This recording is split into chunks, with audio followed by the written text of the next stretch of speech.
Oke, jadi saya sebetulnya background saya banker, Pak. Saya lama di banking. Jadi saya bergabung hampir 25 tahun dengan HSBC di Indonesia. Jadi saya join itu dari manajemen trainee sehingga posisi puncak saya di HSBC itu sebagai COO dan berlanjut sebagai Chief Risk Officer di tahun 2009. Ya. Nah, kemudian saya join dengan HSBC Group juga dan meninggalkan grup itu tahun 2014 untuk bergabung menjadi Direktur Utama Bank Muamalat. Nah, di Bank Muamalat saya kurang lebih 3,5 tahun lah, ya, 3,5 tahun. Kemudian dari sana saya jadi komisaris di beberapa tempat, ya. Komisaris di asuransi, di Kredivo gitu ya. Sampai ada tawaran untuk bergabung dengan Pos Indonesia September 2020. Jadi kira-kira begitulah perjalanan karir saya.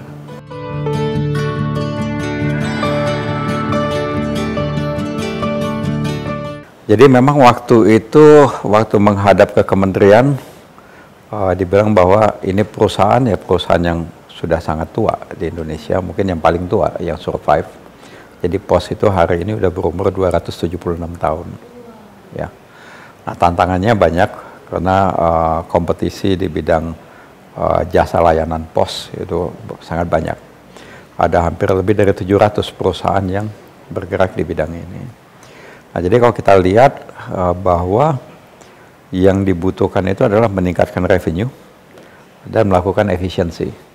Nah, sehingga dua itu tantangan yang kita hadapi sebagai perusahaan, bagaimana meningkatkan revenue dan bagaimana melakukan efisiensi terhadap biaya. Ya, selain tentunya ada lagi yang meningkatkan quality service dan lain sebagainya. Nah, sehingga kebetulan di tugas saya sebagai Direktur Keuangan, ya tentu bagaimana mengelola aspek-aspek finansial dengan baik gitu ya. Sehingga ya salah satunya itu efisiensi biaya, kemudian bagaimana kita menjaga kelangsungan organisasi ini untuk menghadapi persaingan ke depan. Dan pada saat kita bergabung kebetulan saat itu pandemi kan ya. Nah, jadi tantangannya berbeda lagi gitu ya. Tapi alhamdulillah dengan banyak hal yang sudah kita lakukan di tahun 2020 mulai saat itu dan bersama tim direksi, ya alhamdulillah hasilnya lumayan baik.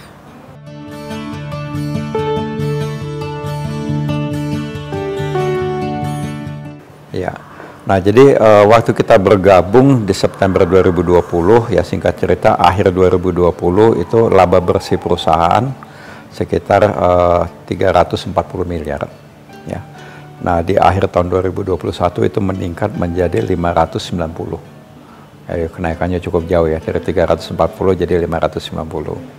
Nah, sampai hari ini posisi kita sekitar 255 miliar. Nah, kurang lebih sesuai dengan plan kita. Plan kita sampai akhir tahun mungkin sekitar 630. Jadi memang rencananya seperti itu. Jadi so far semua berjalan dengan baik, tapi memang kompetisinya makin ketat sih ya. Makin ketat, ya.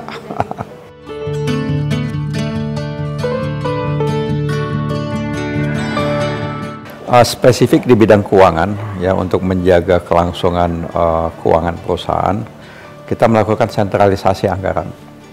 Nah, kalau zaman dulu itu sebelum kita bergabung, penggunaan anggaran itu boleh dibilang bebas. Jadi kalau anggaran 1 tahun sudah ditentukan, dibagi ke masing-masing penanggung jawab anggaran, kemudian mereka bebas memakainya. Nah, sekarang ini kita sentralisasikan sehingga pemakaian anggaran itu harus dijustifikasi. Nah, dengan demikian kita bisa menjaga anggaran yang dikeluarkan, uang yang dikeluarkan, itu setara dengan rencana revenue yang masuk. Nah, kalau enggak kan uang keluar, anggaran keluar, belum tentu salesnya masuk. Nah, sehingga dengan sentralisasi anggaran, ada beberapa hal yang kita dapat dari situ. Direksi punya visibility, kita punya pandangan yang lebih luas, paham sebetulnya kemana aja sih biaya ini. Apa saja aktivitas yang dilakukan oleh teman-teman. Karena kita ini ada dari Sabang sampai Merauke, ya. Jadi bukan di kota besar aja, tapi sampai kecamatan dan lain sebagainya. Jadi kita punya 4.800 titik lokasi kantor. Ya di luar itu masih ada agen-agen lain. Nah, bagaimana kita memahami kegiatan teman-teman di lapangan? Nah, jadi dengan sentralisasi anggaran 1 sen pun saya tahu sekarang. Ya. Ternyata memang pusing ngurusinnya ya.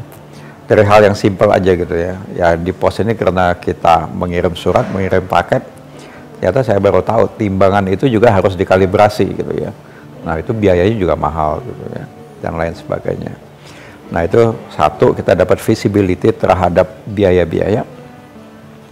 Yang kedua ya kita punya kontrol terhadap itu tadi saya bilang, apa yang kita spend, apa yang kita keluarkan harus menghasilkan yang setara. Jadi kalau kita bilang, oh saya akan spend 1 miliar untuk mendapatkan untung 10%. Jadi revenue-nya harus 1 miliar 100 juta. Nah itu kita perhatikan, ya ada kadang-kadang lebih, ada kadang-kadang kurang, tapi paling tidak kita punya ya kemampuan untuk memonitor gitu ya. Nah kalau dulu enggak gitu.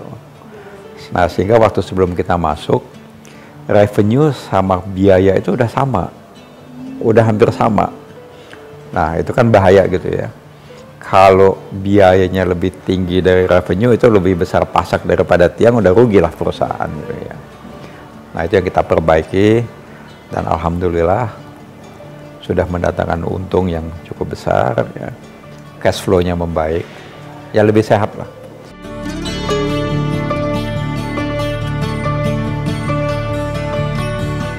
Kesulitannya nggak banyak sebetulnya. Kalau teknologi itu simple saja.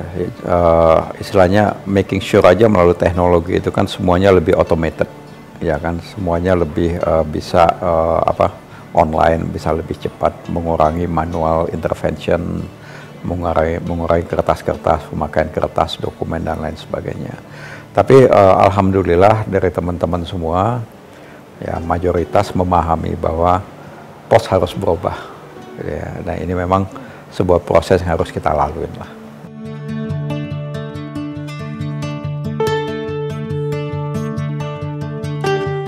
Ya target khusus yang ingin dicapai ya sebetulnya kan tiap tahun kita punya RKAP kan, rencana kerja anggaran perusahaan. Tadi kayak saya bilang kita mencanangkan laba bersih kita meningkat dari 590 menjadi sekitar 650. Nah itu target yang pertama. Target kedua kita terus melakukan efisiensi, ya, meningkatkan quality service layanan kepada nasabah, dan juga melakukan perbaikan kualitas SDM kita. Nah, sehingga kita banyak melakukan rotasi, pelatihan, rekrutmen, terutama yang millennials, ya. Nah, juga memberikan porsi lebih kepada wanita untuk duduk di posisi-posisi penting, ya. Nah, jadi keseimbangan itu kita jaga, gitu ya.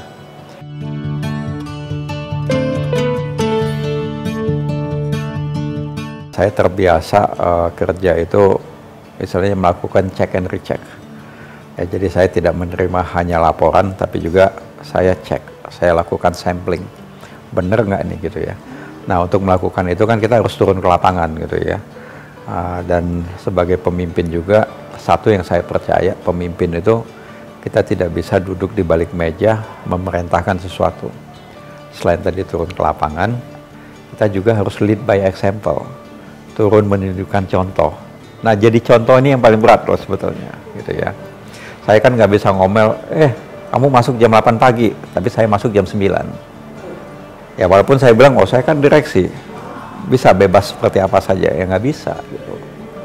Nah itu kesulitannya lead by example. Tapi ya kalau kita mau kita di respect oleh anak buah kita mau mereka juga menjalankan apa yang kita inginkan, kita kan harus jadi contoh ya. Gitu loh. Nah, jadi contoh itu berat loh.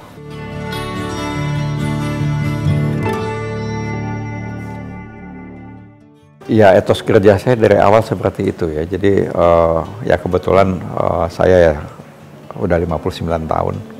Jadi banyak teman-teman bilang, ngapain sih lo masih kerja gitu ya. Ya dibilang butuh ya, dari sisi finansial mungkin enggak gitu ya. Tapi ya saya senang kerja. Nah itu ya mungkin etos kerjanya terbangun di situ gitu ya.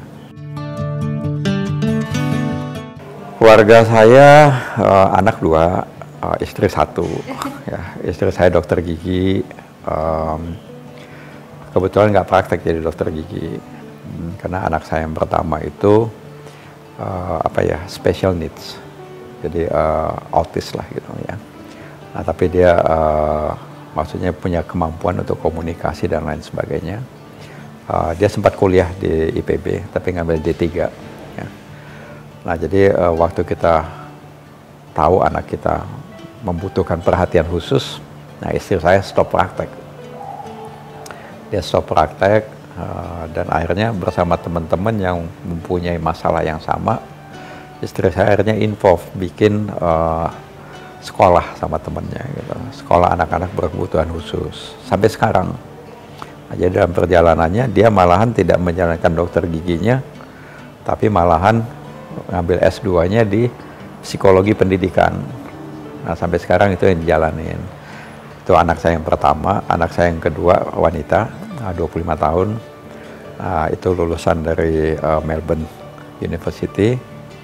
Dia mengambil media communication. Jadi kerjanya ya sempat jadi wartawan. Jadi dia apa ya kemarin itu ya, digital editor ya kayak istilahnya gitu, di majalah Cosmopolitan. Ya, tapi baru keluar lah sekitar 6 bulan yang lalu. Dia join startup company yang bergerak di bidang apa ya, peralatan kebutuhan wanita lah. Gitu. Tapi yang high end, yang environmental friendly gitu ya. Itu lagi subur. Memang agak mahal, tapi kualitasnya memang bagus katanya. Gitu ya.